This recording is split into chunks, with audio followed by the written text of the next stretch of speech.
Torish amadi Priyangka numit mangani ki manungdu lupta sangjarakadabani KCP PWGM's unification.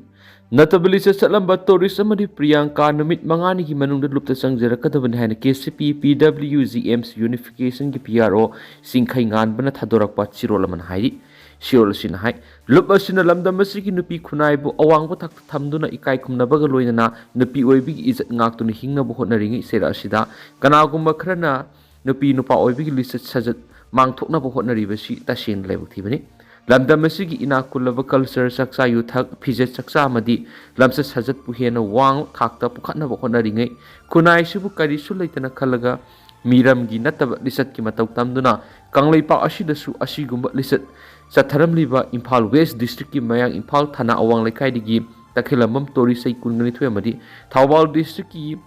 Babu Bazar ki Goti Mim Priyangka sei kunga manga numit manga ni ki manungda lupta sangjarakadabani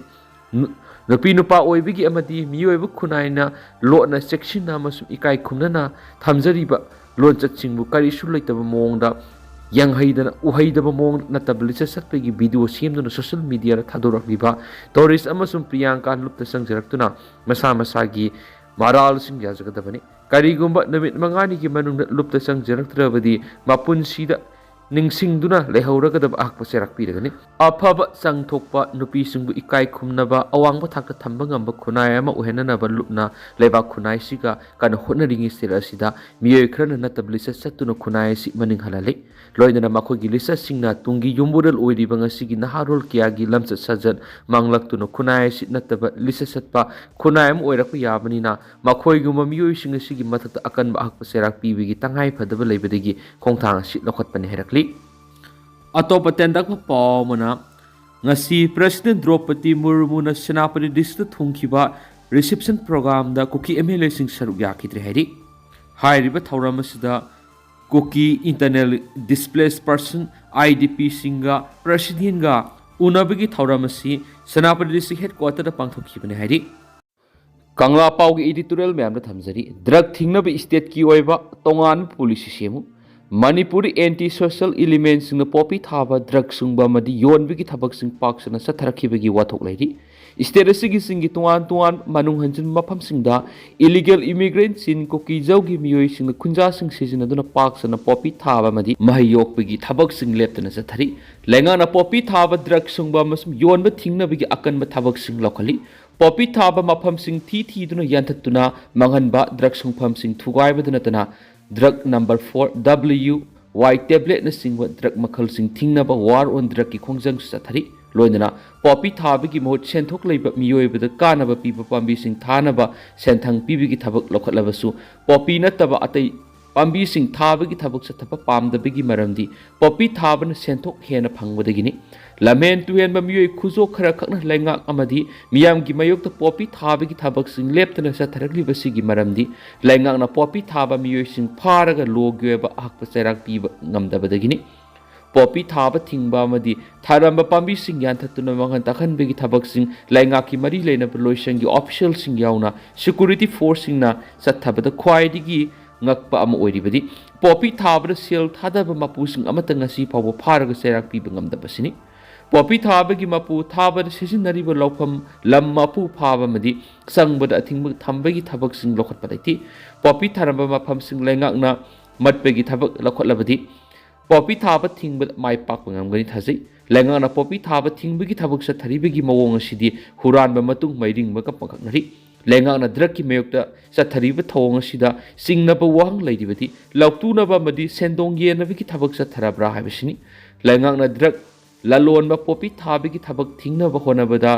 seriousness amadi thamoi sengna kathokpa maga loinana miyamgi punsi kannanaba honarabadi state asidagi drug ki wathok mapung phana lakshin bangamgani laiba asiki oina mayai kaba nisa pubu illegal drugs sing lalon ba madi sijinaba miyoi sing pharaga logi cheirak pibigi ek adugi mathakta drug ki kaithil oirakliba Manipur gi oiba tongan ba akan ba hak cheirak pibigi police semduna police edu ek adu satna hanabagi thawrang lokhalabadi poppy thaba madi drug lalon ba sing maru phangna muthat pangamgani loinana drug lot kingpin singi kukul lidabigi maram karigino haiba wahang leirakliwasi kokwan mangamgani state asida illegal immigrant sin koki jau narco terroristsingna miyamgi mathakta narco warfare sathabigi mathakta furupki akanba saktam thugai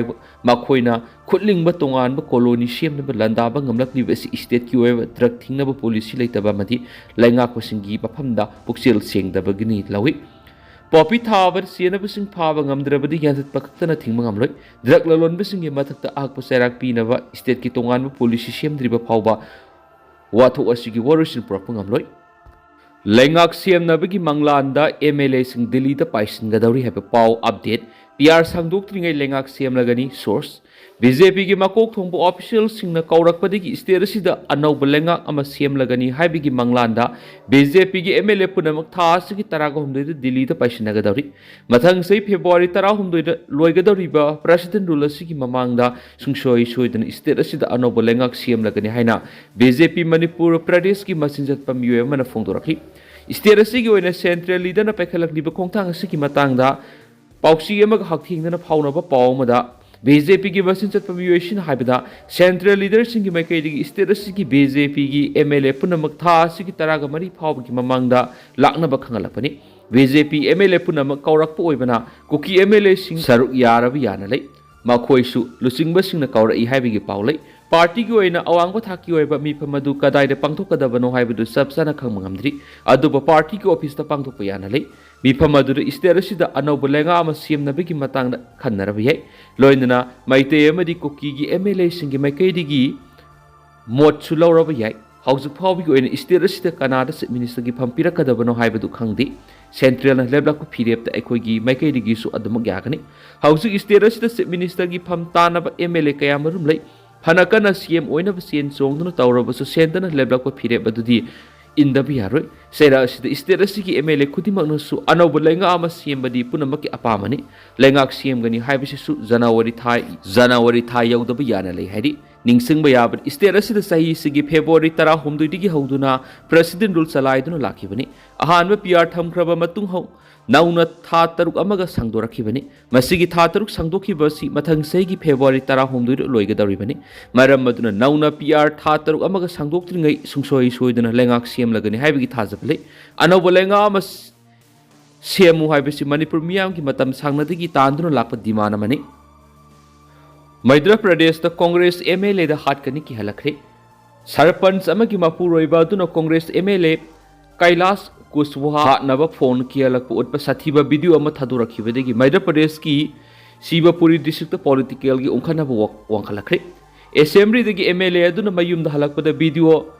लौहौखिबा किहनबा अदुगी असौब police investigation अमा चथरखरे कुशवाहा की मतुंगिना aqueous प्रभात रावत सरपंच अमा ओइरिबा पूजा रावत की मपुरोइबनि मागी assembly constituency दा लेबनि December 3 की नुमिदांग मंगोन मियोएदुना हन्न call तौरखी माकु अथीब वहिनी सेरखी मदुदगी हाtkani हन कियलखी अइना नहाक हालगनी अमसुम अहाकना नहाकपु politics काउहलगनी हाइना प्रभात रावत न हौजिक पाक्सना संदोखरब रिकॉर्डिंग अदुदा हाइबताखी माकी मखोंग अदु थुदेकनबा फावबा माउन किहन की अमसुम असिगुम एटेक अमगिदी सुपनगी सही अनिगी जेल गी सेरा खक्तनी हाइना MLA दुदा सिंगनिंग सिंगनखी वीडियो कॉल लैरिबा कुशवाहा न पखुम पिखी आइदी युम दे लै नाकिदमक आइना गाइदुना लै थौदोकपुमदु MLA अदुना मागी कार सलिङै वीडियो अदुना नमौखी सरपंच की मपुरेबा प्रभात रावत न पॉलिटिकल दगी महाकी ममी मुथलगनी हाइना मंगोन वार्निंग तौरदुना फोन मंगोन मखाताना कियलखी वारी सानाबदुना कनागुम मना रावतपु नमदुना वांगहनबगुम फावखी हाइना कुशवाहा न कोना हाइखी अदुबु मधु महाकना सबसानमक लेपंगमखिदि MLA अदुना वकत अमा थंगलब तुंगदा शिवपुरी पुलिस न सरपंच अदुगी मपुरोइबिगी मथक केस म लखटख्रे हाइनसु पाउसना मखातारी न्यूक्लियर बॉम्ब थादब ngamba बॉम्बर प्लेन जापान पैसिंख्री रशिया अमदी चाइना लेबा अनिना पुन जापान की एयर स्पेस मयान न्यूक्लियर बॉम्ब थादब ngamba मखल की TU-95 अमदी हाई 6 बॉम्बर प्लेन पैसिलकपदिगी जापान अकी खंगपोनख्रे हाइरि